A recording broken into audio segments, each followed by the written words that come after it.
Dear students, welcome to my YouTube channel. Dear students, हमने mess spectrometry start की हुई है और मैस स्पेक्ट्रोमेट्री में इससे पहले हमने सारी आयोनाइजेशन टेक्निक्स पढ़ी। उसके बाद हमने डिफरेंट टाइप्स ऑफ पीक्स को डिस्कस किया था। आइसोटॉपिक्स पीक और बेस पीक है, इसके अलावा मॉलिक्यूलर आयन पीक है, डॉटर आयन पीक्स हैं, मेटास्टेबलाइन पीक है, ये सारी पीक्स डिस्कस की। फिर हमने फ्रेगमेंटेशन पैटर्न देखे थे जिसमें हमने अल्फा क्लीवेज और इंडक्टिव क्लीवेज के बॉन्ड कहां से ब्रेक होता है, फ्रेगमेंट कैसे बनते हैं, फ्रेगमेंटेशन कैसे होती है, ये बातें हम डिस्कस कर रहे थे।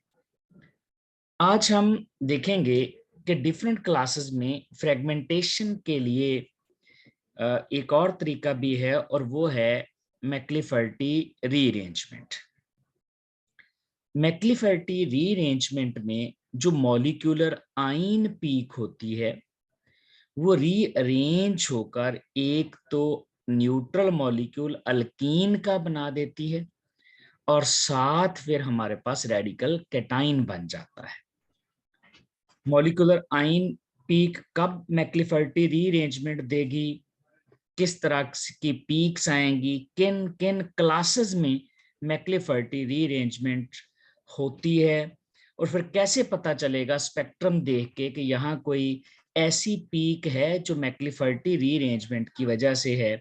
ये इस लेक्चर में आज डिस्कस करेंगे। सबसे पहले देखें, हम किसी भी मॉलिक्यूल पर इलेक्ट्रॉन की बम्बार्डमेंट करते हैं तो हमारे पास रेडिकल कैटाइन यानी मॉलिक्यूलर आयन पीक बन जाती, मॉलिक्यूलर आयन बन जाता है, जिसकी सबसे ज्यादा मॉलिक्यूलर मैस वाली पीक होती है मैस स्पेक्ट्रम में।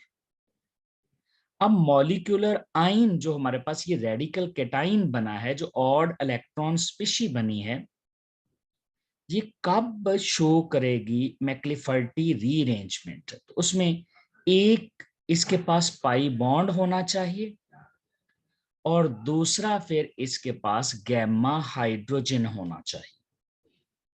पाई बॉन्ड हो और गैमा हाइड्रोजन हो। पाई बॉन्ड अल्कीन्स में होता है, तो अल्कीन्स में अगर मिनिमम 5 कार्बन हो, जैसे ये एक तो ये फंक्शनल ग्रुप वाला हिस्सा है, ये तो पाई बॉन्ड बन गया।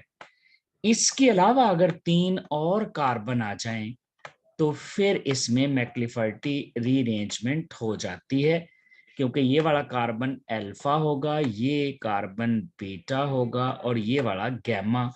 गैमा कार्बन पर जो हाइड्रोजन होता है वो उस जगह पर शिफ्ट हो जाता है जो कि चार्ज साइट होती है, क्योंकि यहां बनना है रेडिकल कैटाइन। तो अल्कीन में इसका मतलब है चार्ज साइट के अलावा 3 कार्बन ऑन होने चाहिए डिफरेंट क्लासेस में अल्कीन के साथ साथ।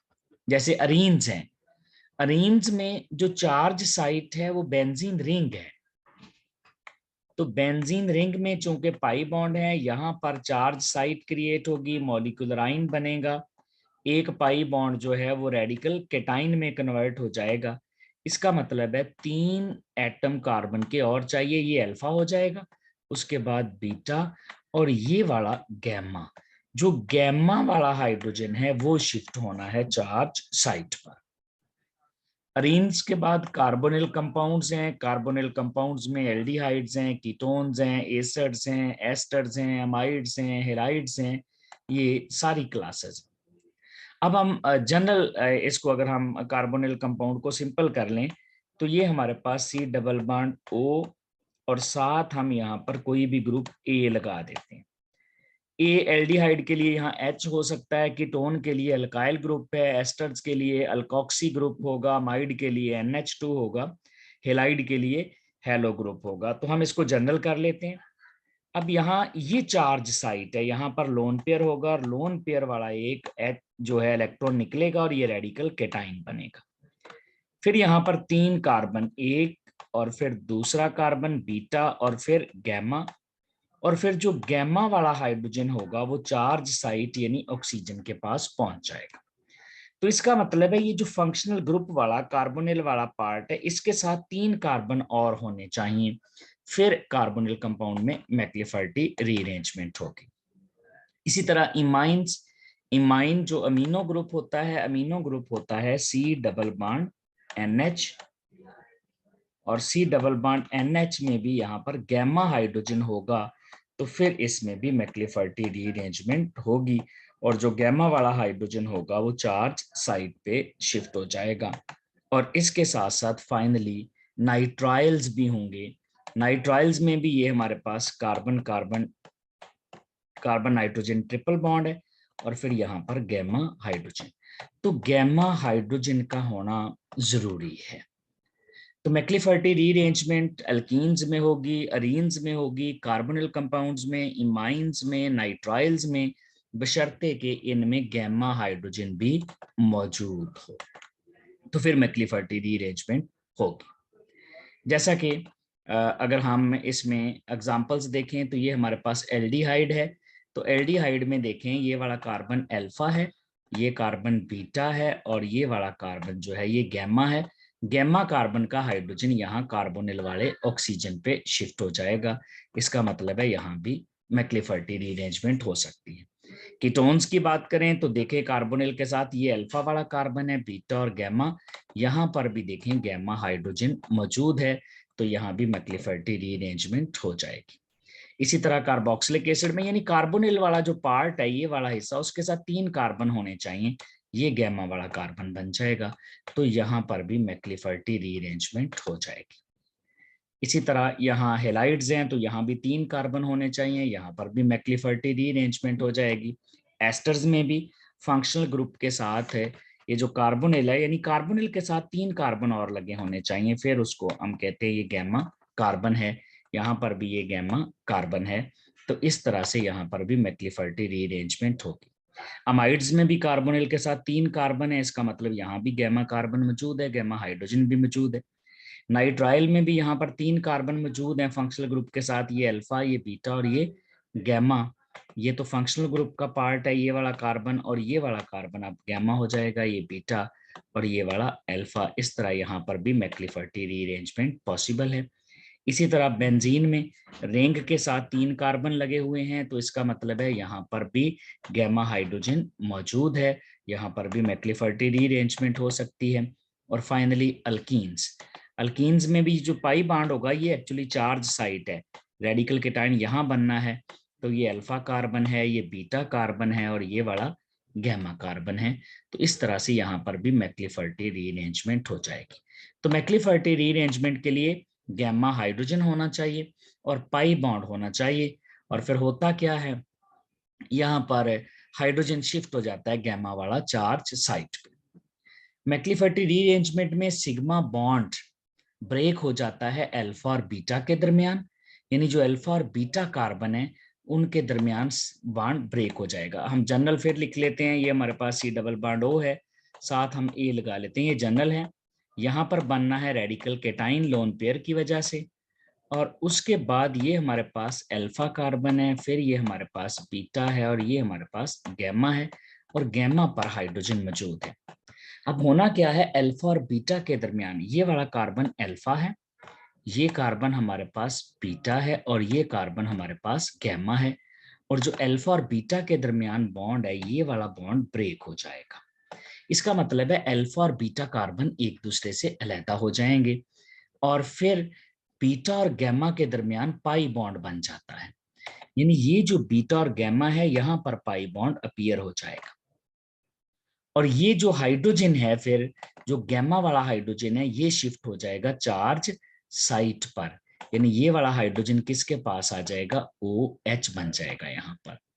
तो इस तरह अल्फा और बीटा का बॉन्ड ब्रेक हुआ, बीटा और गैमा के दरमियान बॉन्ड बना और गैमा वाला हाइड्रोजन चार्ज साइड पे शिफ्ट हो गया, और इस तरह 6 मेंबर ट्रांजिशन स्टेट बनेगी, जिसमें देखें कार्बोनिल वाला कार्बन 1, अल्फा कार्बन 2 हो गया, बीटा 3, गैमा 4, हाइड्रोजन 5 और ऑक्सीजन 6।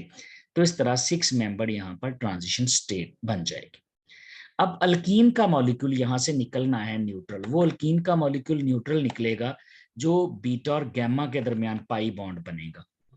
अब बीटा और गैमा पे हाइड्रोजन के अलावा कार्बन भी हो सकते हैं, एक हाइड्रोजन तो होना जरूरी है गैमा पे, बाकी दोनों कार्बन भी हो सकते हैं। तो ये वाला जो इतना पार्ट होगा यहाँ पर, ये अल्कीन्स की शक्ल में यहाँ से निकल जाएगा, ये यहाँ से रिमूव कर देंगे। तो ये मेन मैक्लिफर्टी रीअरेंजमेंट में ये होगा। अगर हम इसको एग्जांपल से अंडरस्टैंड करने की कोशिश करें तो यहाँ पर देखें, ये हमारे पास चार्ज साइट है, ये ए है, कोई भी एटम हो सकता है हेट्रो, और ये बी है, यहाँ पर भी एल्डिहाइड कीटोन है। इवन अगर अल्कीन्स है तो यहाँ पर कोई अल्काइल हो सकता है, कोई एच हो सकता है, और यहाँ पर अगर अल्कीन होगी तो कार्बन होगा, और अदरवाइज ये बेंजीन रिंग का हिस्सा भी इस तरह से हो सकता है कि यहाँ पर बेंजीन रिंग हो, या फिर कार्बोनिल कंपाउंड्स वगैरह में ये ऑक्सीजन हो सकता है, या फिर नाइट्रोजन हो सकता है इमाइंस और नाइट्राइल्स वगैरह में। तो ये हमारे पास एक जनरल स्ट्रक्चर है, ए और बी लगा लिए हमने। अब देखें, ये वाला कार्बन अल्फा है, ये वाला कार्बन बीटा है, और ये वाला कार्बन गैमा है। यहाँ होना क्या है, यहाँ पर अल्फा और बीटा वाला बांड टूट जाना है। इसका मतलब है मॉलिक्यूल के दो हिस्से हो गए, ये वाला बांड टूटा अल्फा और बीटा वाला, और बीटा और गैमा के दरमियान पाई बॉन्ड बन जाएगा, और ये वाला जो H है ग्रीन में, ये ए के पास आ जाएगा चार्ज साइट पे। तो यहाँ पर हमारे पास जो मॉलिक्यूल सेपरेट होना है, एक्चुअली ये वाला मॉलिक्यूल अल्कीन का मॉलिक्यूल बन जाएगा स्टेबल, और बाकी वाला हिस्सा रेडिकल केटाइन है जो मैस स्पेक्ट्रोमेट्री में डिटेक्ट होगा। अल्कीन न्यूट्रल है तो न्यूट्रल डिटेक्ट नहीं होगा मैस स्पेक्ट्रोमेट्री में। यहाँ पर ट्रांजिशन स्टेट बन जाएगी 6 मेंबर्ड ट्रांजिशन स्टेट। तो यहाँ ट्रांजिशन स्टेट में भी देखें, ये अल्फा और बीटा वाला बांड ये ब्रेक हुआ है बांड, और बीटा और गैमा के दरमियान ये रेड में एक नया बॉन्ड बना है। हाइड्रोजन का यहाँ से बॉन्ड ब्रेक हो गया है और ए के साथ इसका बॉन्ड बन गया है, और यहाँ जो पाई बॉन्ड था पहले सी और ए के दरमियान, ये वाला रेड में ये एक पाई बॉन्ड ब्रेक हो गया है, और वो पाई बॉन्ड यहाँ शिफ्ट हो गया है अल्फा कार्बन और फंक्शनल ग्रुप वाले कार्बन के दरमियान। तो इस तरह से ये हमारे पास एक न्यूट्रल मॉलिक्यूल अल्कीन का ये RCH डबल बॉन्ड CH2, और बाकी हमारे पास ये रेडिकल कैटाइन बन जाएगा। ये डिटेक्ट होगा मैस स्पेक्ट्रोमेट्री में। तो ये जो रेडिकल कैटाइन बना है मैस स्पेक्ट्रोमेट्री में डिटेक्ट होना है, इसका एक स्पेसिफिक मैस होता है जो कि मैस स्पेक्ट्रोमेट्री में डिटेक्ट होता है, और हर क्लास में डिफरेंट होता है। जैसे हम आइडेंटिफाई कर लेते हैं कि अच्छा इस मैस पे, इस मॉलिक्यूलर मैस पे एक पीक आ रही है, तो इसका मतलब ये मैक्लिफर्टी रीअरेंजमेंट हुई है। तो इस तरह हमें मैक्लिफर्टी रीअरेंजमेंट का आइडिया हो जाता है। जैसा कि देखें डिफरेंट क्लासेस अगर हम यहाँ पर चेक कर लें, ये हमारे पास जनरल है। अगर हम ए की जगह पर ओ लगा दें और बी की जगह पर एच, ए की जगह पर हम ओ लगाते हैं और इसकी जगह एच, तो इसका मतलब है ये एल्डिहाइड था क्योंकि इसकी जगह एच लग गया। बी की ए की जगह ओ है और बी की जगह एच, ये एल्डिहाइड है। ये वाला अगर फ्रेगमेंट एल्डिहाइड होगा तो ये वाला फ्रेगमेंट अपीयर होगा जरूर 44 पे। जी 44 पे अगर कोई पीक अपीयर हो रही है तो इसका मतलब है ये एल्डिहाइड में मैक्लिफर्टी रीअरेंजमेंट हुई है। इसी तरह कीटोन्स में H की जगह पर क्या आ जाएगा, CH3, और इस टोटल का मास बन जाएगा 58। तो अगर 58 पे कोई पीक अपीयर हो रही है, अच्छा इन पीक्स की इंटेंसिटी भी अच्छी होती है, और मॉलिक्यूलर फ्रेगमेंट जो इनसे हमारे पास फ्रेगमेंट बनते हैं उनकी इंटेंसिटी भी अच्छी होती है।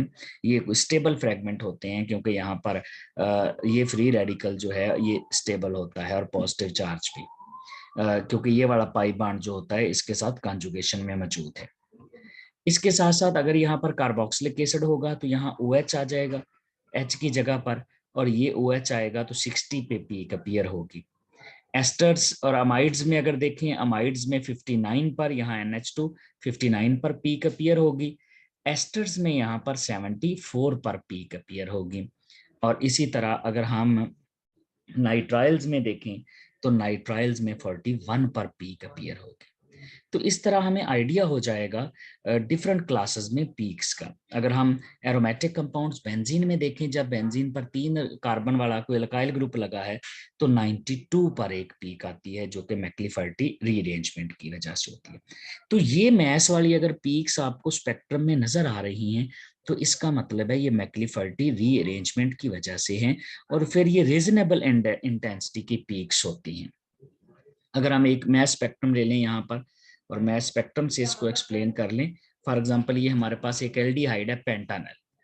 अगर ये पेंटानल है तो ये वाला इसका होगा चार्ज साइट, ये वाला कार्बन अल्फा होगा, ये वाला कार्बन बीटा होगा और ये वाला कार्बन गैमा होगा।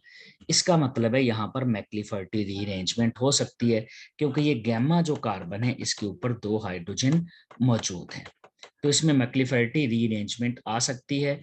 और चूंकि एल्डिहाइड है तो फिर 44 पर पीक आनी चाहिए, क्योंकि एल्डिहाइड में 44 पर मैक्लिफर्टी रीअरेंजमेंट की वजह से पीक आती है। वो कौन सा फ्रेगमेंट होगा? देखिए, अगर हम इसकी स्ट्रक्चर को देख लें तो अल्फा और बीटा वाला बॉन्ड ब्रेक होता है, ये वाला बॉन्ड ब्रेक हो गया और ये वाला H जो है ये चार्ज साइड पे आ गया। इसका मतलब जब यहां से बॉन्ड ब्रेक हुआ तो ये वाला कार्बन बच गया CH2, जो जहां से ब्रेक हुआ है ये अल्फा वाला कार्बन है, ये CH2 है, फिर कार्बोनिल वाला कार्बन है, फिर एक हाइड्रोजन है और जो C डबल बॉन्ड OH था अब उसके साथ H लग चुका है यहाँ पर। तो ये एक फ्रेगमेंट है। यहाँ से ये जो पाई बॉन्ड होता है कार्बोनिल के दरमियान, यहाँ पर ये पाई बॉन्ड एक्चुअली ब्रेक हो जाता है और ये वाला पाई बॉन्ड बन जाता है यहाँ पर। तो ये हमारे पास जो फ्रेगमेंट बनता है, ये वाला फ्रेगमेंट जो आएगा ये 44 पर आएगा।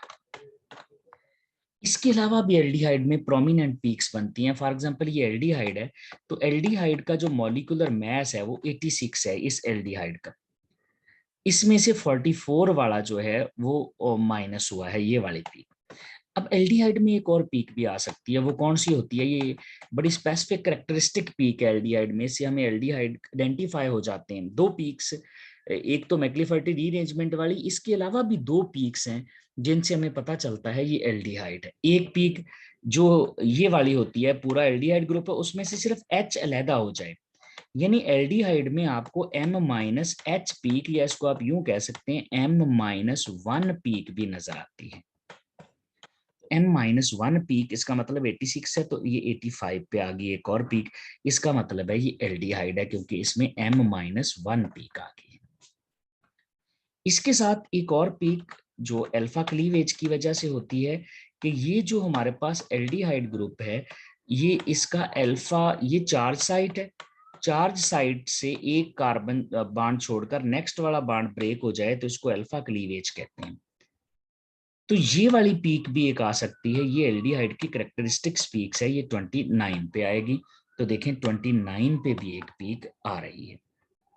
तो यहाँ पर जो पीक्स हैं, डिफरेंट पीक्स आ सकती हैं एल्डिहाइड में, खास तौर पे मैक्लिफर्टी वाली 44 पे, एक M-1 वाली कैरेक्टरिस्टिक्स पीक्स है जो बताती है H निकला है, और एक पीक है M-29 पे, जो कि ये पूरा जो फॉर्माइल ग्रुप जब सेपरेट होता है तो उसकी वजह से ये अलहदा होती है, फॉर्माइल की वजह से 29 पे। अब जहां से जब ये फ्रेगमेंट ये अलहदा होता है तो बाकी देखें यहाँ कितने कार्बन बच गए हैं, ये 1 कार्बन है, ये 2 कार्बन है, ये 3 कार्बन है और ये 4 कार्बन है, यानी ये बच गया यहाँ पर C4H9, 4 कार्बन वाला अल्काइल ग्रुप अलहदा अगर इस फॉर्म में होगा तो फिर 57 पर भी पीक अपीयर होगी। तो यहाँ पर एक पीक 57 पर भी आ रही है। ये 57 पर पीक किस वजह से आएगी? C4H9 की वजह से ये वाली पीक आती है, C4H9 की वजह से। ये 44 वाली पीक किस वजह से आती है? ये आती है जब मैक्लिफर्टी रीअरेंजमेंट होती है, CH2C डबल बॉन्ड ये बन जाएगा OH और इस कार्बन के साथ भी एक H है और इस तरह ये रेडिकल कैटाइन है, ये 44 पे। ये वाली पीक पूरे मॉलिक्यूल की है, इसको कहते हैं मॉलिक्यूलर आयन पीक।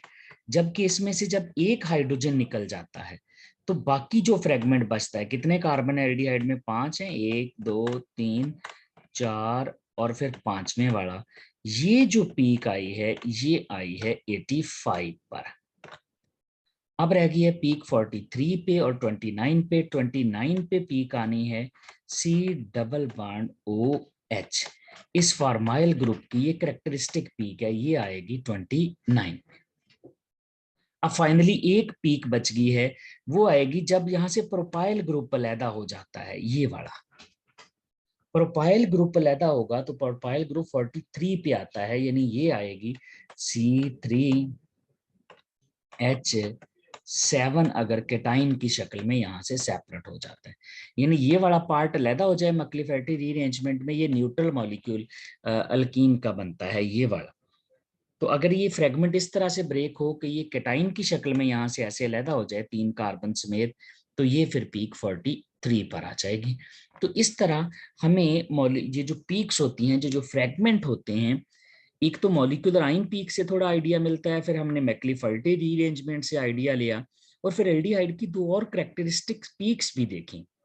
तो हमें कुछ पीक्स देख के ही आइडिया होना शुरू हो जाता है कि अच्छा ये कौन सी क्लास है, और फिर इसमें ये जो आपस में फ्रेगमेंट है ये कैसे जुड़े होंगे, ये मॉलिक्यूल की स्ट्रक्चर कैसी होगी, ये हमें सारे फ्रेगमेंट देखकर यहीं पे आइडिया हो जाता है। तो ये था डियर स्टूडेंट्स एक छोटा सा लेक्चर मैक्लाफेर्टी रीअरेंजमेंट पे। नेक्स्ट लेक्चर में हम एक और देखेंगे तरीका क्लीवेज का, वो है रेट्रो डील्स एल्डर रिएक्शन। तब तक के लिए थैंक यू वेरी मच।